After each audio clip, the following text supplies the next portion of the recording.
प्राचीन काल की बात है। हिमालय के शांत पर्वतों के बीच एक दिव्य स्थान था जिसे कैलाश पर्वत के नाम से जाना जाता था।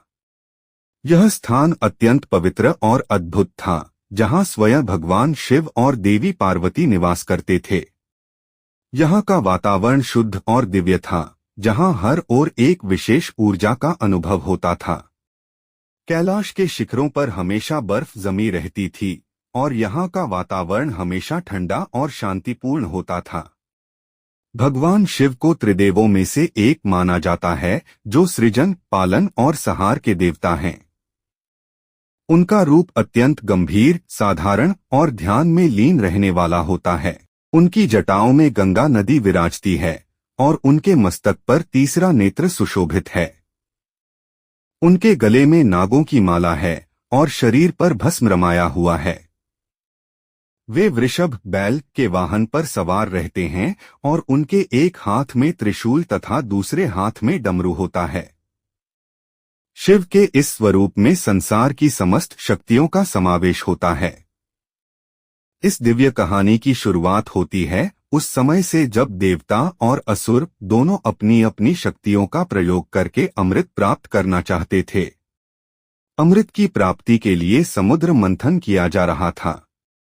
मंथन के प्रारंभ में ही समुद्र से विष का प्राकट्य हुआ, जिसे हलाहल कहा गया। यह विष इतना भयंकर था कि उसके स्पर्श से ही संपूर्ण ब्रह्मांड के जीवों का नाश हो सकता था। देवताओं और असुरों ने यह देखकर भय से कांपना शुरू कर दिया। इस विष के प्रभाव से सारे जीवधारी व्याकुल हो उठे और प्रकृति ने भी अपनी शांति खो दी। चारों ओर हाहाकार मच गया। विष की तपिश से ब्रह्मांड की रचना संकट में पड़ गई थी। इस कठिन समय में देवताओं ने भगवान शिव की शरण ली। सभी देवता और ऋषिमुनि कैलाश पर्वत की ओर चल पड़े और भगवान शिव से प्रार्थना करने लगे, हे महादेव, आप ही इस संसार के संहारक और पालक हैं। आप ही हमारे संकट को दूर कर सकते हैं। कृपया हमें इस भयंकर विष से मुक्ति दिलाएं। भगवान शिव ने देवताओं की प्रार्थना सुनी और उन्हें आश्वासन दिया कि वे इस विष को ग्रहण करके संसार की रक्षा करेंगे। शिव ने अपने तपस्वी स्वरूप में ध्यानमग्न होकर विष को अपने हाथ में लिया और उसे पी लिया। जैसे ही विष उनके कंठ में उतरा, उनका कंठ नीला पड़ गया और इसी कारण से वे नीलकंठ के नाम से भी जाने जाते हैं। भगवान शिव ने इस विष को अपने कंठ में ही रोक लिया ताकि यह उनके भीतर न जाए और न ही ब्रह्मांड के अन्य हिस्सों को प्रभावित करे।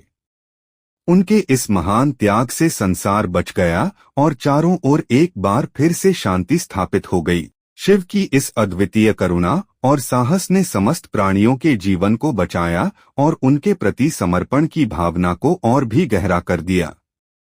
देवताओं ने उनकी महिमा का गान किया और उनके प्रति अपनी कृतज्ञता व्यक्त की।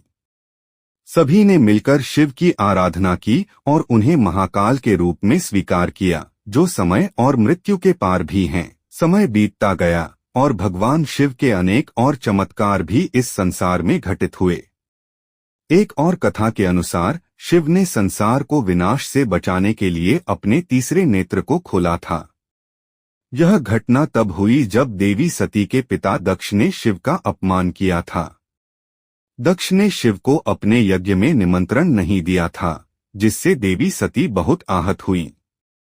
उन्होंने यज्ञ के अग्निकुंड में कूदकर अपने प्राण त्याग दिए।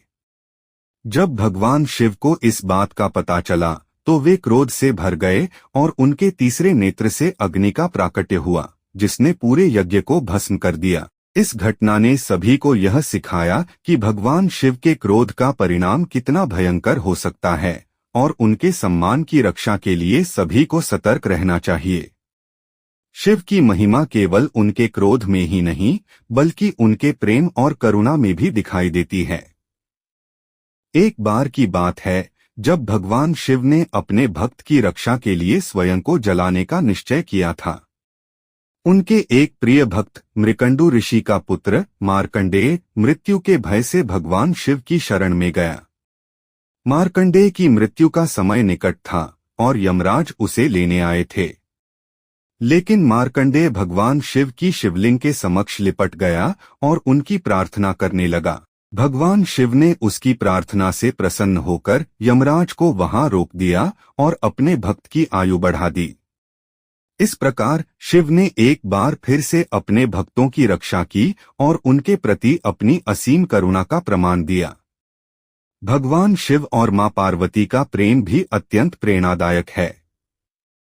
शिव का ध्यान और तपस्या में लीन रहना और पार्वती का उनके प्रति समर्पण इस प्रेम कथा को और भी अद्वितीय बनाता है। पार्वती ने भगवान शिव को पति के रूप में पाने के लिए कठोर तपस्या की थी। उनकी तपस्या इतनी कठोर थी कि स्वयं भगवान शिव को पार्वती के प्रेम और समर्पण का सम्मान करना पड़ा। अंततः शिव ने पार्वती को अपनी अर्धांगिनी के रूप में स्वीकार किया। इस मिलन से संसार को शिव शक्ति का अद्वितीय संदेश प्राप्त हुआ, जिसमें शिव और शक्ति की एकता से सृष्टि की रचना संभव होती है। भगवान शिव की महिमा अनंत है और उनके जीवन के विभिन्न पहलुओं से हम अनगिनत संदेश प्राप्त करते हैं। वे हमें सिखाते हैं कि जीवन में धैर्य, साहस और प्रेम का कितना महत्व है। चाहे हमारे सामने कितनी भी बड़ी चुनौती क्यों न आए, अगर हम भगवान शिव के सिद्धांतों का पालन करें तो हम हर कठिनाई को पार कर सकते हैं। उनका त्याग, तपस्या और करुणा हमें प्रेरित करती है कि हम अपने जीवन में सच्चाई, सरलता और निष्ठा को बनाए रखें। शिव की महिमा का गान केवल एक कहानी नहीं बल्कि जीवन का आदर्श है। उनकी आराधना से हम अपने भीतर की बुराइयों को दूर कर सकते हैं और एक शुद्ध और शांतिपूर्ण जीवन जी सकते हैं। भगवान शिव की कृपा से हम हर संकट को पार कर सकते हैं और अपने जीवन को सच्ची समृद्धि की ओर अग्रसर कर सकते हैं। इस प्रकार भगवान शिव की महिमा का यह वर्णन हमें जीवन के हर पहलू में उनके प्रति श्रद्धा और समर्पण की प्रेरणा देता है। उनकी करुणा और शक्ति का अनुभव करना हमारे जीवन को अर्थपूर्ण और आनंदमय बनाता है। यह कथा भगवान शिव की महानता का अद्वितीय उदाहरण है। उनकी करुणा, शक्ति और प्रेम से प्रेरित होकर हम अपने जीवन में सच्चाई, सरलता और निष्ठा के मार्ग पर चल सकते हैं। भगवान शिव की महिमा अनंत है और उनकी आराधना से ही हमें सच्चे सुख और शांति की प्राप्ति हो सकती है।